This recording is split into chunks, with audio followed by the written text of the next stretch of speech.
로마서 6장 3절에서 10절 말씀으로 예수와 함께 죽었다 다시 살았다라는 말씀의 제목으로 우리가 말씀을 받았습니다.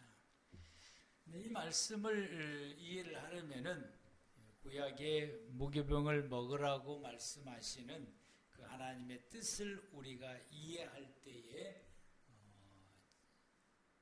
로마서 6장 3절에서 10절 이 말씀이 이해가 된다라고 말씀을 우리가 드렸습니다.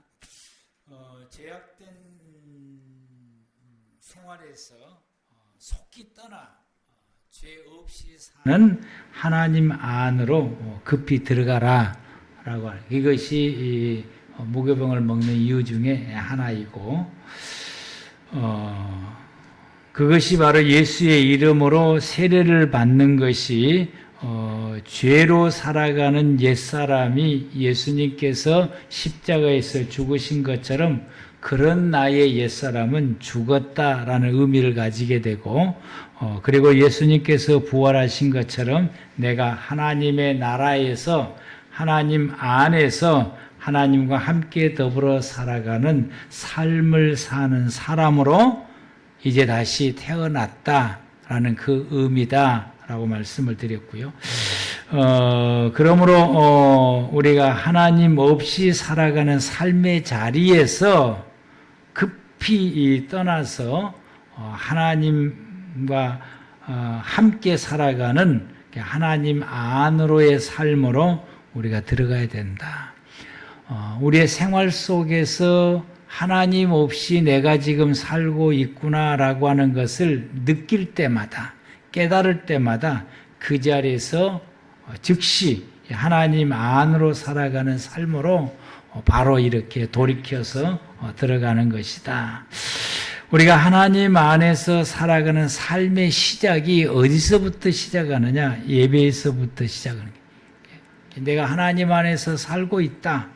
내가 하나님 안에서 살고 싶다. 내가 하나님 안에서 살아야 된다라고 하는 그 모든 시작은 어디서부터 시작하느냐? 예배에서부터 시작한다. 그래서 예수 믿는 사람이 가장 먼저 시작하는 것이 예배부터 시작한다라고 말씀을 드렸고요. 그러므로 우리는 주일은 내 삶에서 벗어나서 예배 장소에 나아가서 하나님께 예배를 드림으로 하나님과 함께 살아가는 삶을 구축하는 것이 우리가 주일날 예배드리는 이유 중에 여기에 있습니다.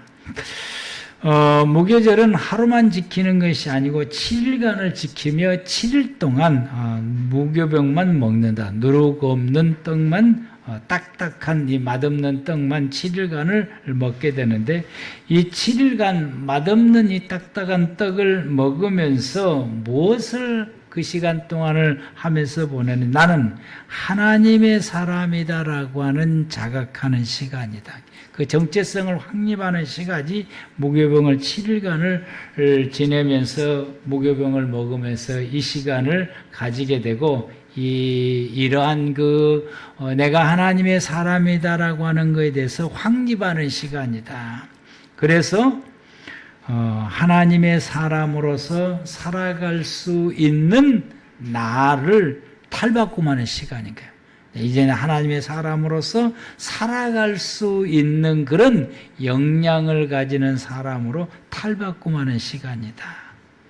그래서 우리가 실제 생활에 돌아가게 되면은 실제 생활에서 매일매일 살아야 되는데 이 매일매일 살아가는 우리의 생활이 하나님의 사람으로서 살아가는 삶을 살게 되는데 그 삶은 무엇으로 사느냐? 말씀으로 살 때예요. 구약의 시대 때는 계명으로 사는 겁니다.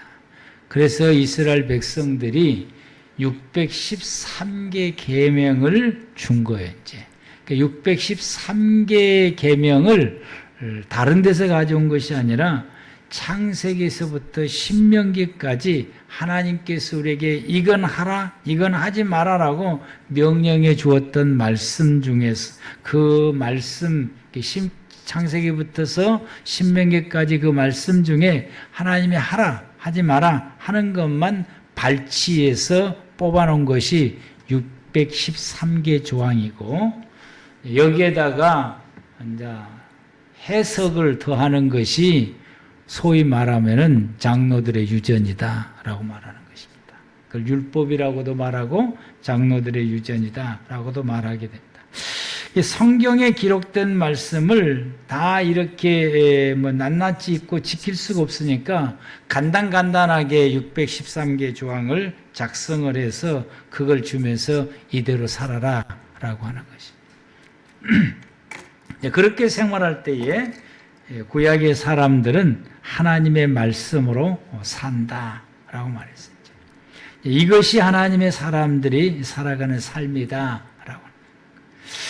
이 시대에 예수 믿는 성도들이 살아가는 삶을 여기에서 613개 조항의 계명이 아니라 하나님이 내게 주시는 모든 말씀을 붙들고 살아가는 것이, 자기 생각을 따라 사는 것이 아니라 하나님의 말씀으로 사는 것이 성도들의 삶이고, 그걸 오늘 본문에서 말씀을 하십니다.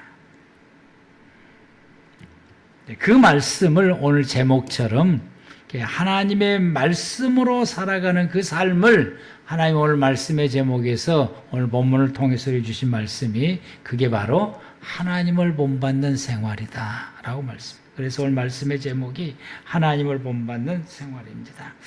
우리가 이 본문의 말씀을 다시 한번 우리가 합독을 하겠습니다. 시작. 그런즉 거짓을 버리고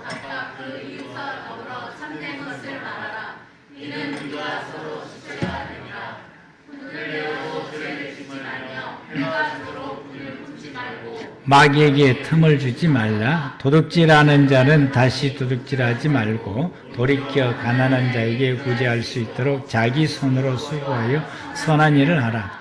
무릇 더러운 말은 너희 입 밖에도 내지 말고 오직 덕을 세우는데 소용되는 대로 선한 말을 하여 듣는 자들에게 은혜를 끼치게 하라. 하나님의 성령을 근심하게 하지 말라. 그 안에서 너희가 구원의 날까지 인치심을 받았느니라. 너희는 모든 악독과 노함과 분냄과 떠드는 것과 비방하는 것을 모든 악의와 함께 버리고 서로 친절하게 하며 불쌍히 여기며 서로 용서하기를 하나님이 그리스도 아멘. 이 말씀이 우리에게 하나님을 본받는 생활, 여러분의 성경의 표지에도 그렇게 서로 기록되어 있을 거예요. 여러분 성경의 표지에도 하나님을 본받는 생활이다. 그래서 25절 말씀을 보면은 그런즉이라고 하는 접속사가 이제 붙어 있어요. 그런즉 거짓을 버리고 이렇게 이 접속사가 헬란 말로 디오스라고 그러는데 앞절 24절과 25절을 연결하는 말씀인 것이죠. 앞절에 있는 구절을. 그래서 4장 22절부터 24절 말씀을 보면은 너희는 유혹의 욕심을 따라 썩어져가는 구습을 따르는 옛사람을 벗어버리고 오직 너희의 심령이 새롭게 되어 하나님을 따라 의와 진리의 거룩함으로 지으심을 받은 새 사람을 입으라. 이게 언제 이루어지느냐? 무교병 먹을 때 이루어야 된다고 하는 거예요. 무교병 먹을 때. 무교병을 7일간 먹으면서 유혹의 욕심을 따라 썩어져가는 구습을 벗는 옛사람을 다 벗어 던져버리고 그 무교병을 입어서 난 하나님의 사람이야. 난 하나님의 말씀대로 살아야 될 사람이야. 라면서 우리가 심령을 새롭게 해서 하나님을 따라 의와 진리의 거룩함으로 새롭게 지음받은 새 사람을 입고서 그리고 하나님을 본받는 생활로 살아갈 수 있는 사람으로 이게 탈바꿈돼서 나오는 시간이 7일간이라고 하는 시간이 필요하다. 그 시간 때 그 시간을 보내는 거예요. 무교병 먹으면서. 무교병 먹으면서 그 은혜의 시간을 보는 것입니다. 우리는 맛없는 것을 먹으면 맛이 없어서 화를 내게 되는데 우리가 여러분들이 혹시 음식을 먹다가 맛이 없었으면은 내가 이런 못된 사람이구나라고 깨닫게 되시고, 그래서 그 맛없는 음식을 먹으면서 여러분이 하나님 앞에서 은혜롭게 살아가고 말씀으로 살아갈 수 있는 사람으로 그 1시간이요. 우리 음식 먹을 때 10분 정도 먹는데, 10분에 20분 먹는데, 그 먹는 시간에 여러분이 급속도로 탈바꿈되는 은혜가 있기를 축복합니다. 아멘.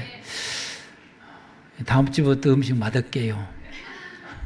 그래야 우리가 맛없는 음식 먹으면서 좀 생각을 해보지.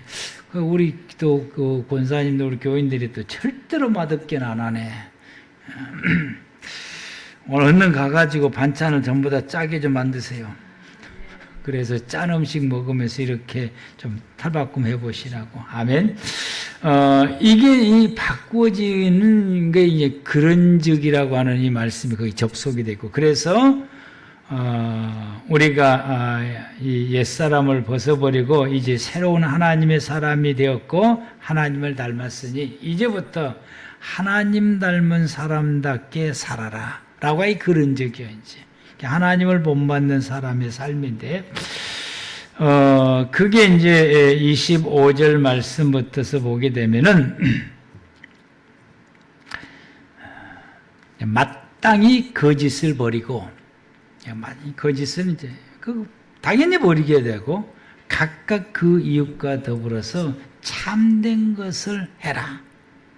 말하라 이 말은 말만 하는 것이 아니고, 그렇게 실제적으로 거짓을 버리고 참된 것을 행하면서 생활을 하라.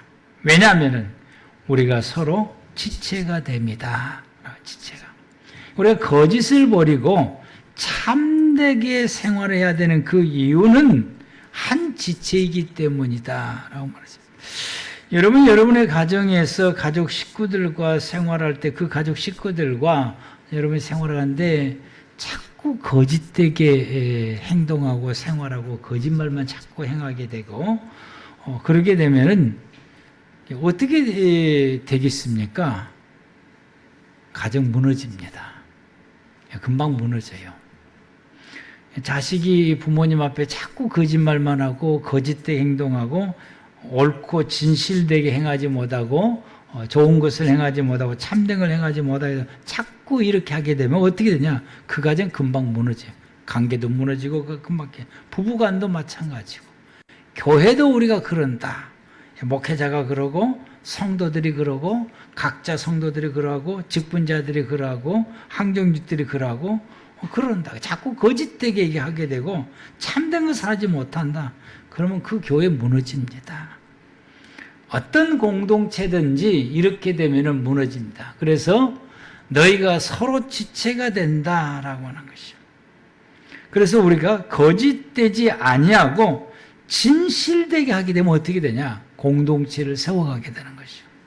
무너져가는 공동체를 다시 세울 수 있게 되고 또 참되게 우리가 행하게 되면, 거짓은 버리고 진실되게 행하게 되면 그 공동체가 무너질 수 없는 든든한 공동체로 세워지게 되고 행복한 공동체로 탈바꿈하게 됩니다.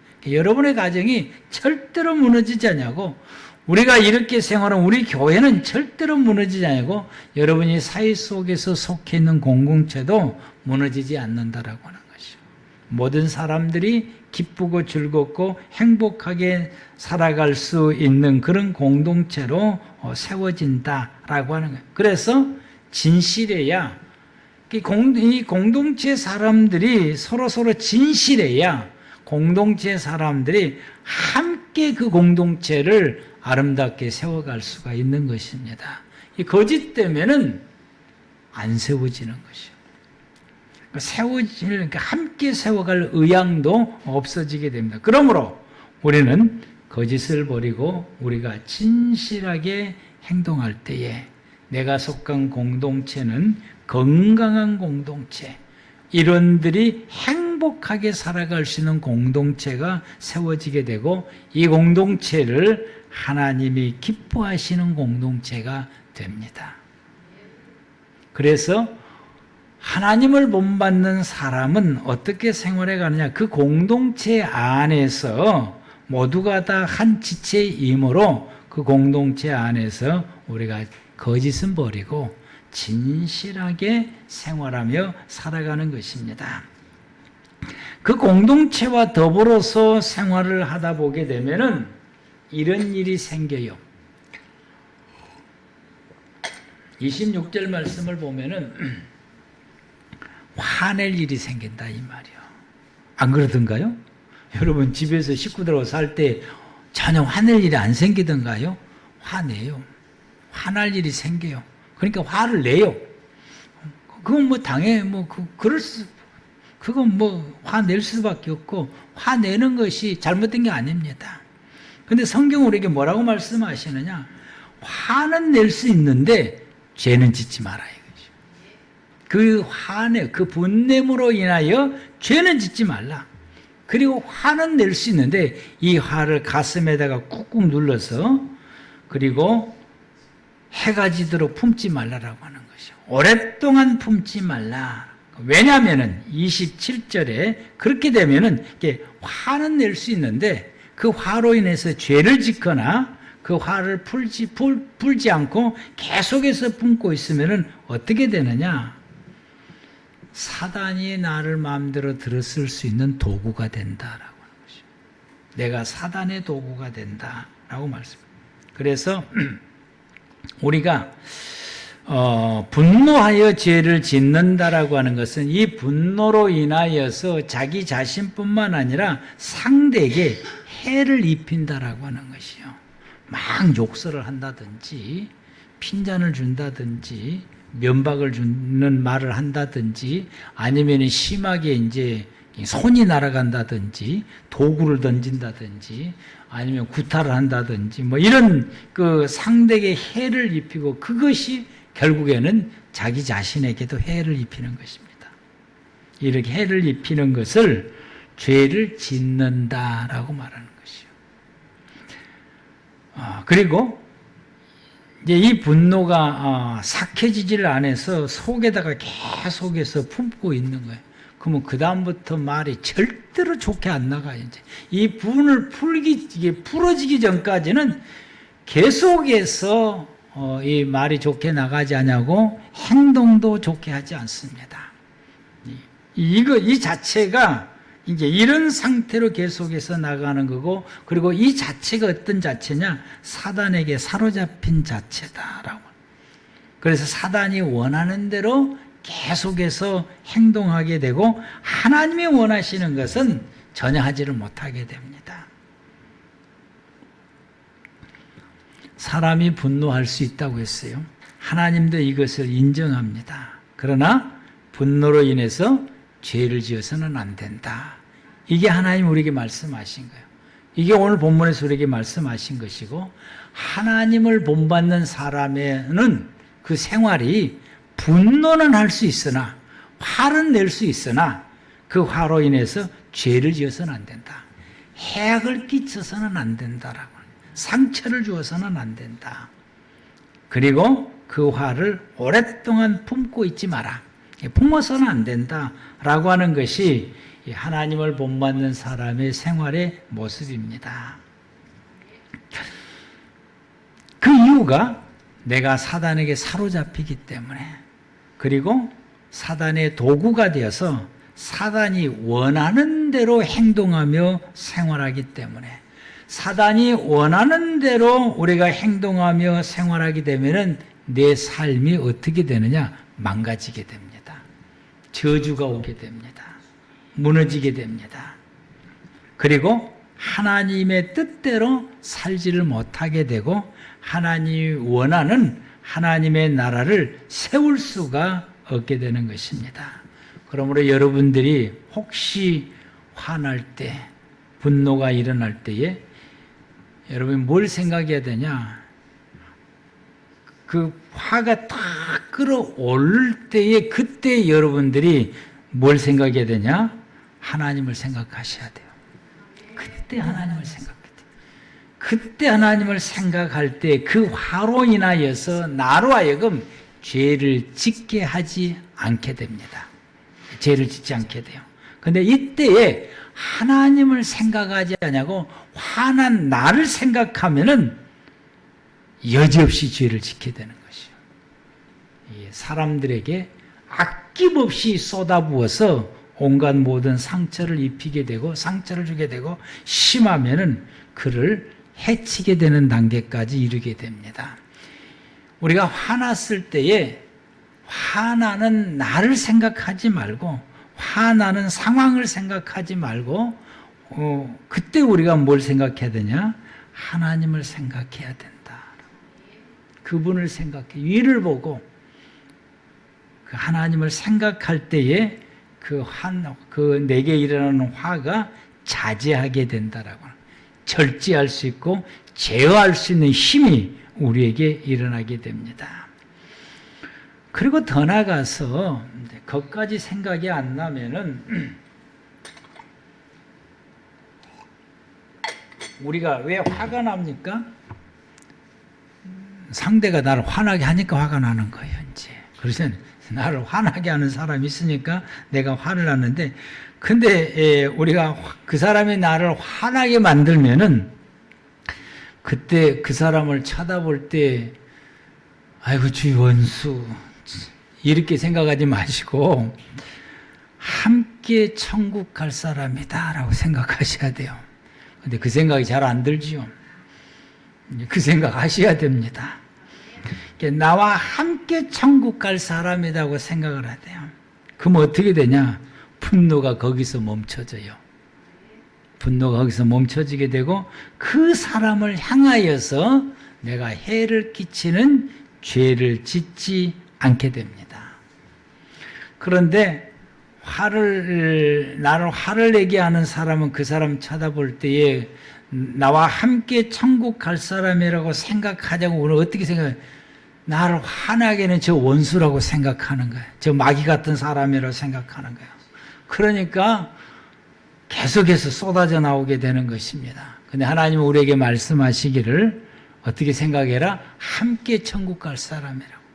그 사람이 예수를 믿든지 예수를 안 믿든지 나하고 함께 천국 갈 사람이라고 생각하게 되면 거기서 그 사람을 향하여 분이 멈춰진다라고 하는 것이요. 죄를 지으려고 하는 것이 멈춰지게 되고 그리고 분노가 사그라지게 됩니다.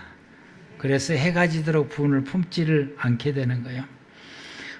여러분 한번 해봅시다.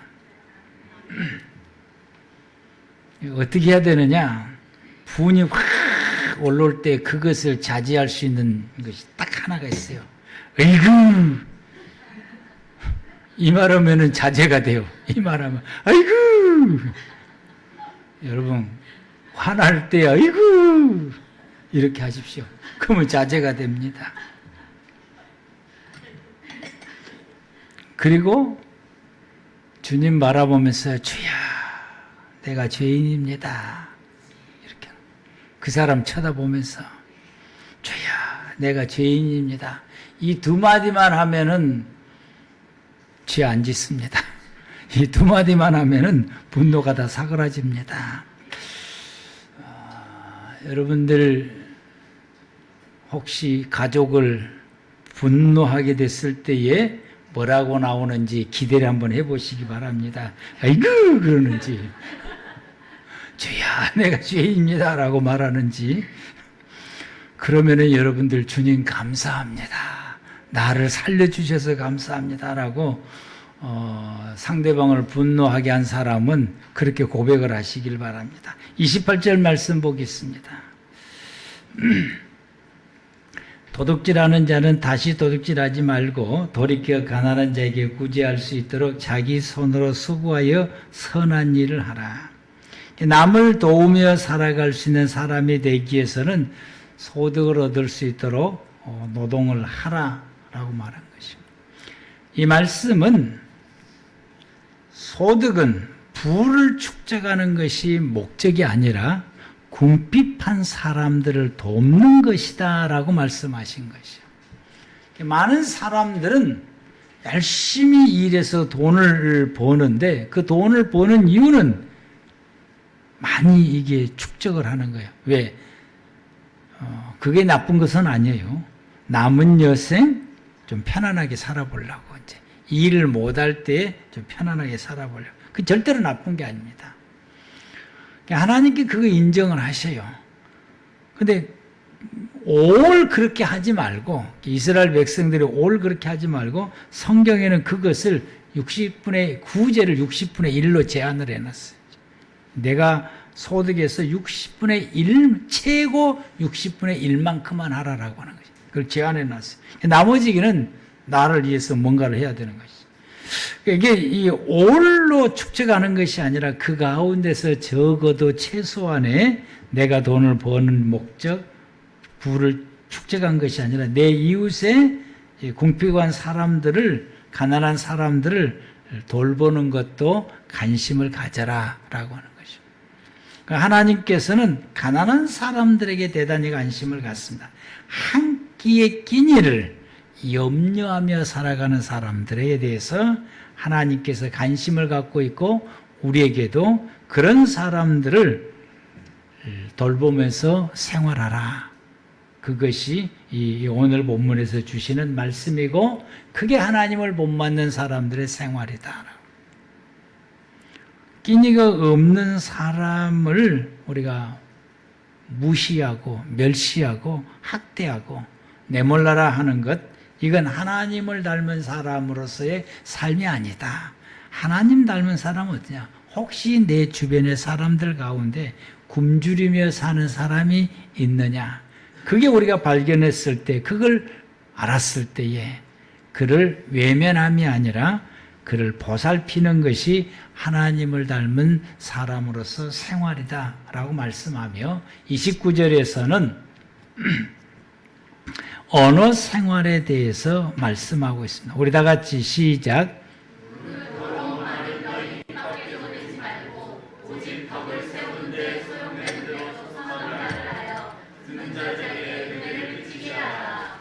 아멘.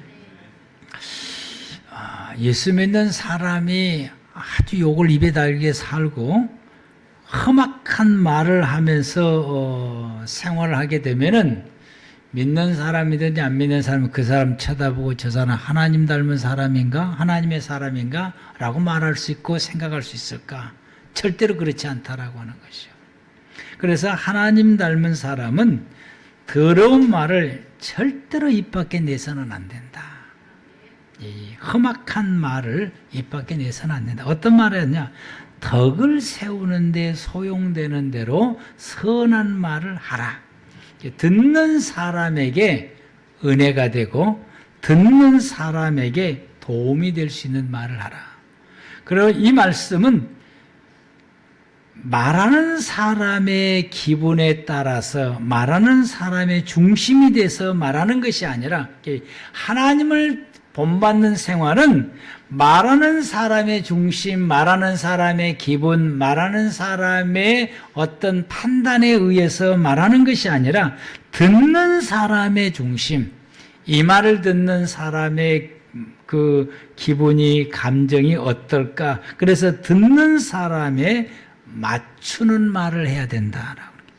듣는 사람의 중심으로 말하는 것이 이 하나님을 본받는 사람의 언어 생활이다라고서 오늘 여기서 말씀하고 있어요. 그래서 그 사람을 세울 수 있는 말, 이 사람을 세울 수 있는 말, 사람이 이 사람을 세울 수 있고 이 사람을 살릴 수 있는 말을 해라. 어떻게 이 사람을 세우고 이 사람을 살리고 이 사람을 하나님의 사람이 되게 하는 말. 거기에는 이제 말하는 방법이 좀 다양할 수 있겠죠. 다양할 수 있다는 말이, 때로는 화를 낼 수 있는 말도 있다고, 때로는 심하게 할 수 있는 말을 할 수 있는 거죠. 그런데요, 이 사람을 살릴 수 있는 말이 어떤 말인지를 곰곰이 생각을 하고 하나님 앞에서 이 사람을 살릴 수 있는 말이 어떤 말입니까? 라고 기도해서 응답받는 말을, 그 사람에게 때로는 자존심 상하게 말을 확 던졌을 때에 이 사람의 자존심을 상한 것이 아니라 확 돌이킨다라고 하는 거예요. 그런데 내 생각에 따라서, 내 감정에 따라서, 내 기분에 따라서 확 쏟아내게 되면은 이 사람이 상처를 받는다고 하는 사실이에요. 그래서 우리가 이 상대에게 세우는 말을 하고 살리는 말을 할 때에 신중해야 되는 거예요. 하나님 앞에 깊이 기도하고 하나님께서 주시는 그 말씀을 줬을 때 이것 또한 역시 몇 번을 또 생각하고 고사고해서 거기에 적절한 단어를 우리가 그걸 발굴해서 하나님 앞에 다시 기도하고 그리고 기도하는 가운데 확 던져야지. 그래야 그 말이 그 사람이 확 꽂혀서 그 사람이 그 말로 인해서 확 변화하는 역사가 일어나게 되지. 그렇지 않으면은 왼수됩니다. 아주 다시는 나를 안 보려고 그래요. 이게 왼수가 되는 거예요. 이런 것이 있어요. 그래서 말하는 사람은 함부로 말하는 것이 아니라 기도하면서 말을 해요. 상대에게 특별히 상대에게 조언하는 말을 할 때는 더 많은 기도를 하고 해야 되는 것이요. 이것을 제가 우리 집 사람에게서 많이 보고 제가 많이 배워요. 이제 그러면서도 따라가지를 못합니다. 얼마나 그 기도를 어떤 사람에게 조언의 말을 하려고 할 때에 몇 날 며칠을 밤새워서 기도를 해요. 기도하고 또 응답을 주면은 그 응답 준 걸 갖고 또 다듬고 하다가 그 말을 던질 기회를 찾더라고. 그 말을 던질 기회를 찾다가 하나님께서 이때다 하면은 그때는 또 가감없이 말하더라고요. 그래서 방법이 다양하다라고 하는데 그 다양하니까 여러분이 또 그냥 그렇게 말해. 조언할 때는 특별히 신중에 말을 해야 된다. 근데 좋은 말, 친절한 말을 할 때는 또 그냥 해도 돼요. 그런데 우리가 이 좋은 말을 하고 친절한 말을 할 때도 이 말이 때로는 그 사람을 죽일 때가 있더라고요. 내가 좋은 말을 하고 좋게 말을 하는 것이 이분을 때로는 그 영을 죽일 때가 있다라고 하는 것이 살아오면서 경험을 하게 됩니다. 그래서 우리가 좋은 말을 하고 친절하게 말을 할 때도 그 사람을 위해서 할 때도 있지만은 이것을 자제할 때도 있다라고 하는 것이요. 자제할 때도. 그래서 우리가 이렇게 그래서 오늘 본문의 말씀을 보게 되면은 덕이 되는데 목적이 있어요. 덕이 돼. 이 사람에게 어떻게 하는 것이 도움이 되느냐라고. 우리 모두에게 어떻게 말하는 것이 도움이 되느냐라고 하는 것을 우리가 기억을 하면서 그 다음에 따라오는 말, 선한 말을 하라고 하는 선한 말. 좋은 말이 아니라 선한 말을 하라고 하는 것이에요. 아마 이 말에 대해서 제가 예전에 좋은 사람, 선한 사람에 대해서 설교한 적이 있어요.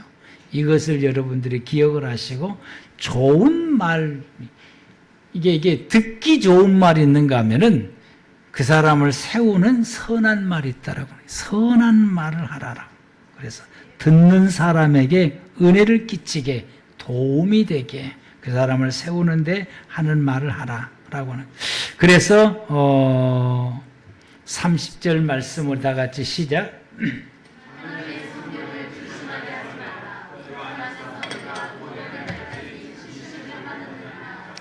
왜 그렇게 해야 되느냐?